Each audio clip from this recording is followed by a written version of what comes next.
Seguinte, a gente postou esses dias e eu achei muito bacana que a gente chegou, agora já passou, né? Mas a gente postou, acho que faz umas 2 semanas, que a gente chegou a pagar de direitos autorais já mais de 50 mil reais. Gente, claro que conforme a gente cresce, né? Por exemplo, sei lá, a gente demorou, vamos exemplo, a gente demorou, vai, 1 ano para atingir 50 mil reais. Eu acho que agora em 3, 4 meses pode ser que já atinja 100 mil reais de direitos autorais pagos. Mas por que eu estou falando isso?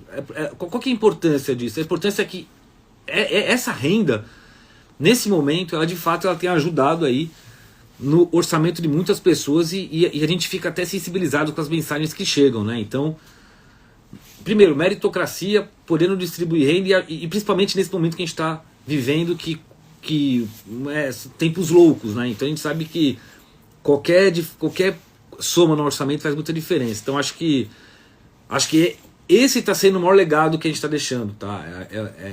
Eu acredito de verdade, pessoalmente, o Betinho, que esse acaba sendo o maior legado.